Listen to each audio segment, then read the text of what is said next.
Right, now, quiet now. This is very, very important. We've just had a whisper that on Thursday, Waddington may allow the Birmingham Six to appeal. Well, personally, I think it's a bad idea. I mean, if they start releasing innocent people, it will undermine the public's confidence in the legal system. Thank you, Lord Denning. Right, so if that's all... Well, as you know... I'm not here. I'm not here. I'm just an observer. But you want to change something? No, not at all. Right, in that case, meeting over. Thank you very much, everybody. But I would like to make the following observation. We don't seem to be giving much coverage to this speech that Prince Philip is making, in which, I understand, he criticizes the media.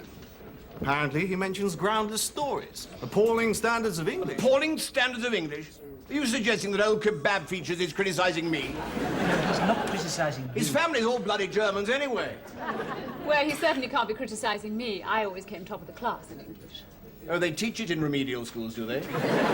All I'm inputting is... Call me an old cynic, Gus, but I can't help wondering if this concern over Prince Philip's views has anything to do with the fact that you're meeting him at a charity dinner on Wednesday. Certainly not. The interface between this job and my private life has a 0 rating. Though, obviously, as I understand it, I shall be sitting diagonally opposite him. I expect His Highness and I will exchange a few words.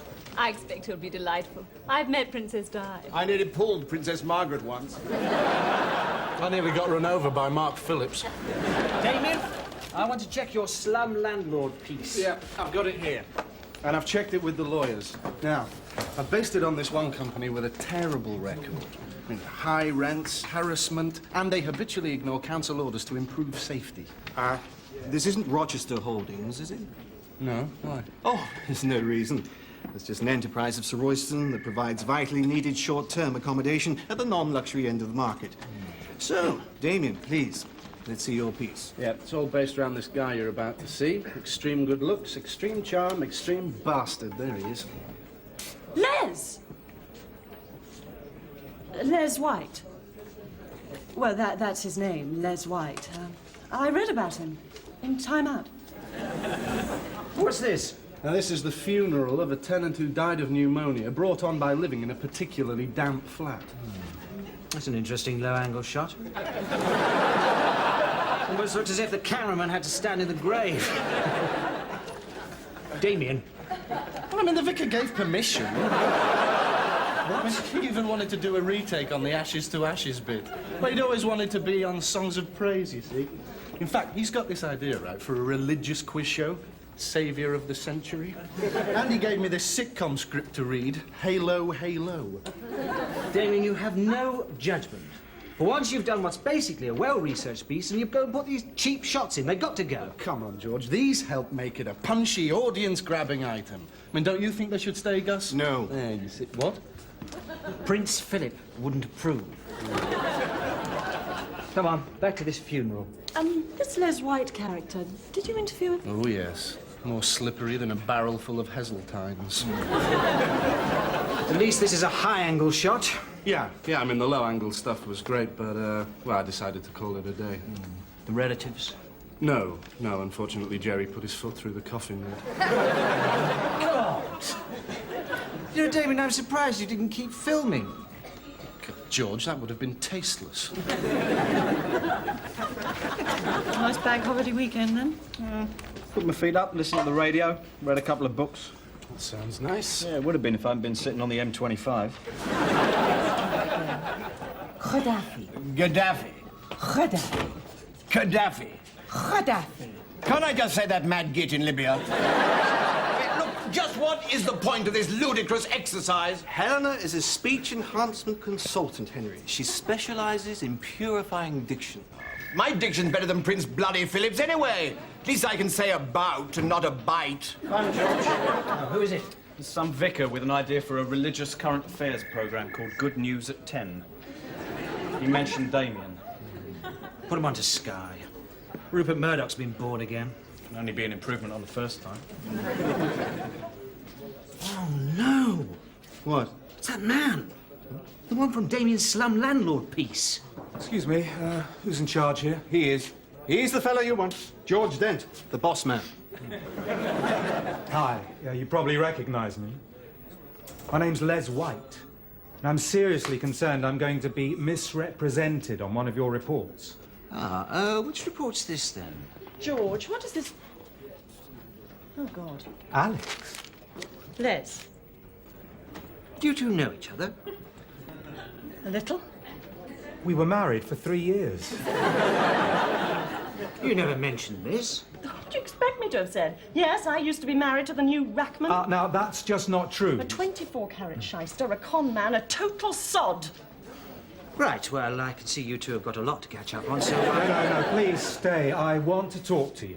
George, this report on the teenage mugger who reformed and founded a victim support group, is he still a youth or has he become a youngster? Yes, I wanted to talk to you about that. George! What the hell are you doing here? Can't believe you're still so bitter. Whatever makes you think I was bitter? Well, when you left, you did engrave Les has a small cock on the lawn in weed killing.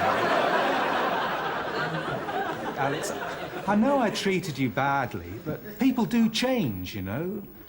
That Damian Day of yours has got completely the wrong idea about me.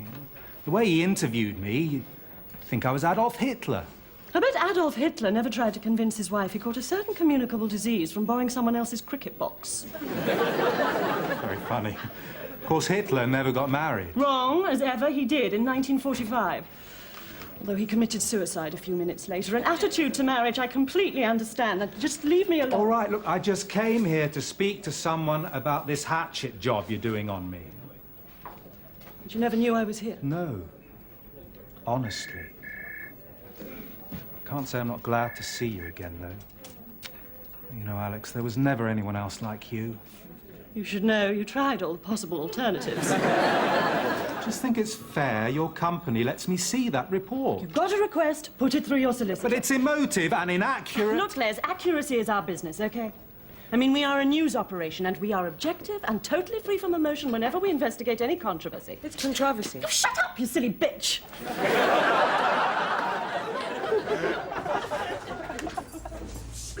Thanks for having a drink with me. Leave the office till I agreed, would you? What would you like? A glass of housewife, please. And mineral water for me. A mineral water? Oh, yes, I'm teetotal these days. Sorry about when we were together. No, I used to drink a bit. You used to drink a bit. You were a founder member of Alcoholics Conspicuous. Yes, well, I'm sober now. I've changed a lot. In what other ways have you changed, then? Well, for a start, I've become a Christian. Okay. You? A Christian? I don't believe it. Telling you, I'm a Christian. Oh, my God, you're not going to pull on a polo neck and start singing Kumbaya, are you? There's White, a Christian. How did it happen? Well, you know, when we split up, I went to pieces. I went on a massive bender. One morning I woke up, wet, shivering on the embankment, and I thought, this is it, the end. And then this mobile soup kitchen rolled up, run by a Catholic priest. We became friends, you know, and inspired by him and the good book, I found Jesus. Well, I'll be buggered. You are a Christian. God-fearing, religious, slum landlord Christian. And listen, those flats may not be bijou luxury apartments, but I run them as a housing trust for people who've hit rock bottom like I nearly did. Look, I'm sorry. Alex, I just thought that you, of all people, might be prepared to give me a chance, even though I realise you no longer have any real feelings for me. But I do, that's the trouble. I mustn't let him see it. What I need is an expression of total disinterest. There. Oh, that looks like indigestion. Okay, just keep calm, Alex. Remember what it's like sharing a bed with a vomit-stained adulterer who staggered in at 3 o'clock in the morning. What it's like sharing a bed. Get a grip, Alex. Get that disinterested look back. That's it. You all right? You look like you've got indigestion. I'm fine. Look, I've got to go. So don't expect me to help you over Damian's story. And don't bother me at the office. And don't ring me at home. And don't interfere in my life ever again. And don't look my number up in the phone book either.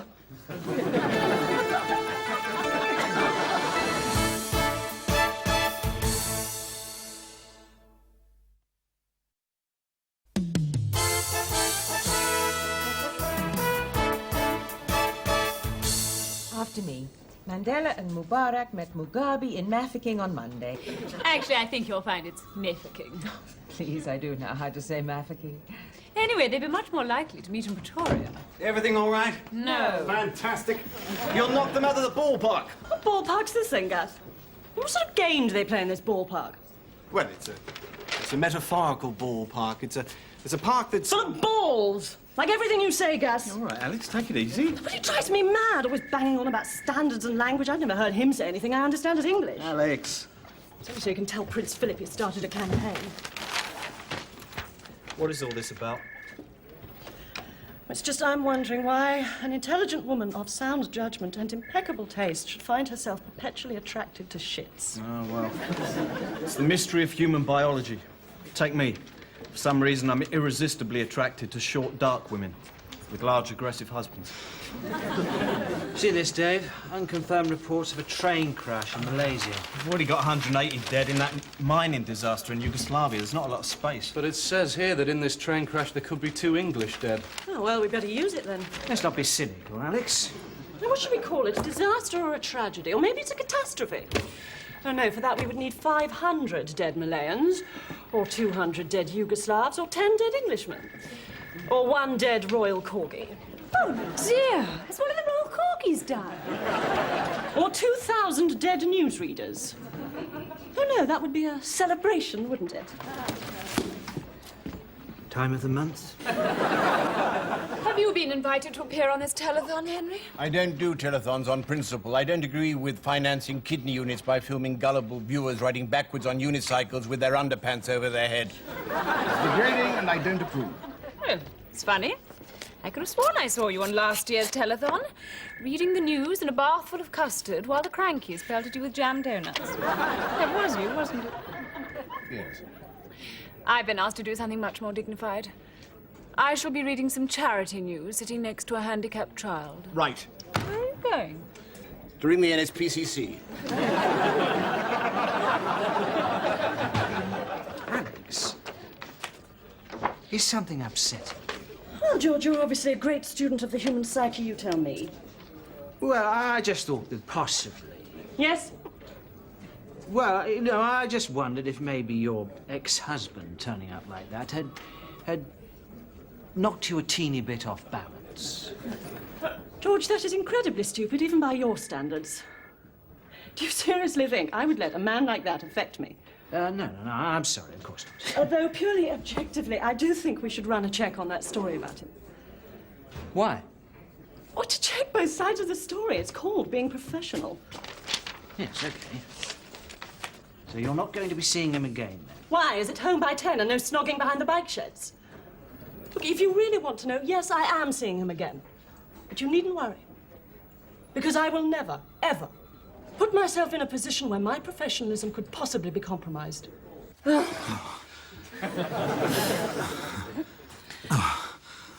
a long time since we did that. Way back before the days of safe sex. Yes, well, your idea of safe sex was when the husband was out. Anyway, I thought you Catholics weren't supposed to wear those things, or is that only on Fridays?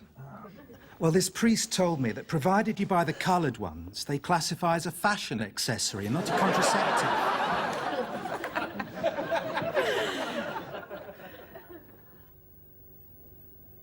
So you assumed we'd end up in bed together, did you? No, Then why did you have a packet of condoms on you? I was just being responsible. Anyway, you've got a packet as well, so you must have assumed we'd end up in bed together. Not at all. But don't look so smug. They haven't got your name written on them. I'm carrying them around in my handbag for years, actually. You wouldn't be here if they weren't near their sell-by date. Alex, why did we ever split up? I don't know. Yes, I do, because you're a complete sod. Yes, I was. Listen, God knows why I've done this, but I've asked George to double-check Damian's story about you. So you do believe me? I'm not saying I believe anyone. I mean, you've got a pretty poor track record. But then Damian's not always 100% truthful. In fact, he's not always 20% truthful. Yes, just imagine. Still, let's not worry about Damian. Let's concentrate on you and me. Are we talking sex here? Yes. Good. I got these in the garage. If I get through another 24, I get a free tumbler.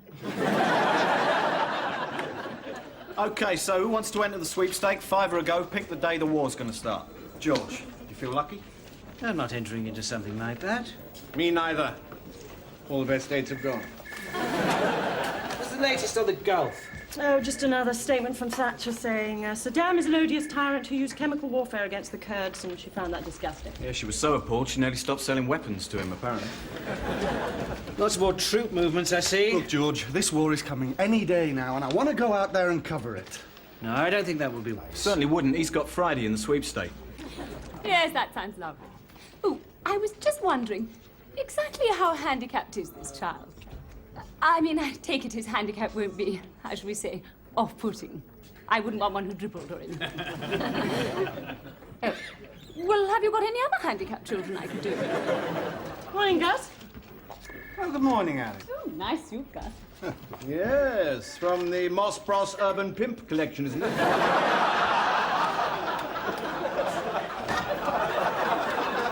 Nice use of humour, Henry. A quick word on protocol. You've met the Duke of Edinburgh. Did you call him Your Royal Highness or Your Majesty? Neither. I called him Philip, you old bastard. Mind you, we had a few to drink by then. Alex, what's with this note? I've already got you the Jeffrey Archer still. I know, but I asked for one where he wasn't looking smug. Through over 60. I just thought you should know the Les White story's been checked again, and it all stands up, so I hope you're going to be very careful if you're seeing him again. Oh, don't worry. Last time we met, I made sure I took precautions.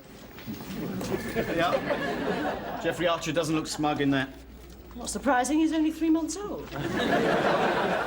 Anyway, he does still look smug. It's amazing. There's dimples. Yeah, some more reactions to the Guinness convictions. City spokesman says that they broke the stock market's unwritten code of honour. What's that? Don't get caught. See, this story, it's so difficult to translate so that the layman can actually understand it. And they've been found guilty of theft, false accounting... Yeah, that's theft. ...conspiracy to inflate shares... That's theft. Defendants say they didn't realise they were acting illegally. That's bollocks. George, what is the meaning of this memo? Well, this is just a reminder, you see, Henry, that when you're introducing the test match report, you have to now refer to it as the Foster's Oval. I refuse. It's the Oval. Belongs to cricket, not to a bunch of colonial wide boys who produce some fizzy brew made from the excretions of incontinent wallabies. What next, for God's sake, The FA Cup final played at Rumbelow Stadium between Tottenham Hot Point and Queen's Park Range Rovers. It's the Oval, and that's that. Thank God there's someone here who's prepared to preserve certain standards. No. I'm sorry. I definitely draw the line at amputees. And besides, I don't think it's fair on the child. Well, look, I tell you what. Fax me across some pictures with a comprehensive list of their disabilities, and I'll choose one. Have you seen this? I'm splashed all over the bloody Standard. They've done a hatchet job on me. They go on about how I've exploited grief, deliberately staged news stories, got up half a mind to sue them for libel. Well, why don't you? Well, because it's all true. I mean, they've got all the details about the filming in the grave and other things going back God knows how far. Oh, dear, oh, dear. Well, Damian, if you've been discredited, I'm afraid there's no way we can run your slum landlord piece. Oh, come on, Not Gus. until this lot dies down. We don't want our standards being called into question by principally the Broadcasting Standards Commission. Do we, George? No, certainly not. They've certainly got very good sources. Where do you think they got all this material from, Alex? Alex? Alex? Surprise, surprise. Your neighbour let me in. You're angry about something, aren't you? Is it that article? You knew I was working in the newsroom, didn't you? Yes. And you walked in there with the sole intention of using me to try and stop that story. Yes.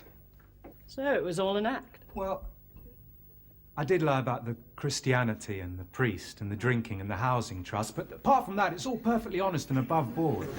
I honestly have fallen for you again. What? Well, look at it this way. If I'm not serious about you, why am I here? I've got what I wanted.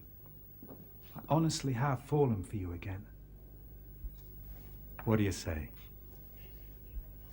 Well, I've got a bit of a problem here. You see, you are clearly a person without any moral dimension, and therefore, if I try to explain why I'm so upset, you won't be able to understand. So, under the circumstances, the only viable course open to me is...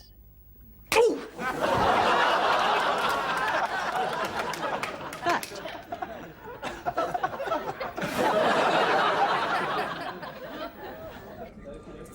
Right, the Guinness trial. I must say I found the whole Guinness affair utterly absorbing. Really? Full of fascinating insights. I mean, until I saw Mrs. Ronson wear it, I would never have matched lilac and green like that. For goodness sake. Still can't believe Ronson got off so lightly. Well, I think he's been punished enough. After all, he'll have to live with his shame.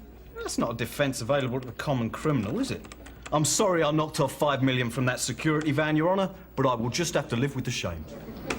Oh, Alex, now we can... How did you get that? Headbutting, Les. You headbutted Les? Well, first I headbutted him. Right, fine. Well, what would be great is we could get some sort of statement on the recalling of Parliament from the Prime Minister. Any ideas on that? Well, we could always try Alex's technique and send someone off to sleep with her. No news story is worth that scale of human sacrifice. George, yet again, you are letting this meeting get out of control.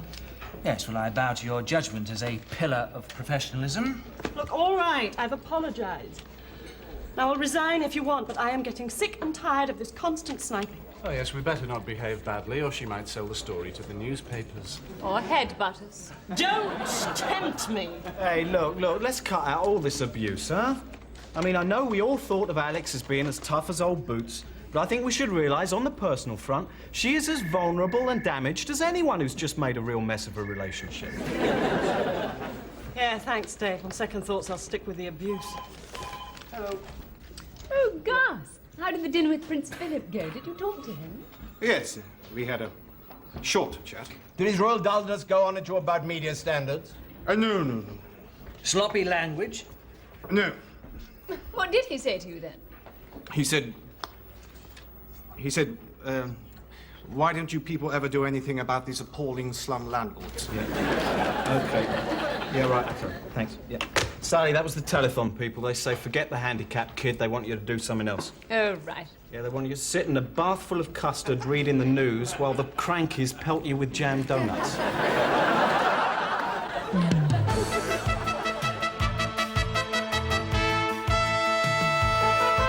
Isn't it marvellous that Prince Charles is having his op on the NHS? Oh, yes. One of the country's biggest landowners who's never paid any national insurance injures himself playing some pointless game and then gets treated at the public's expense. Oh, that makes perfect sense, doesn't it? You've been drinking, haven't you? Polo should be banned.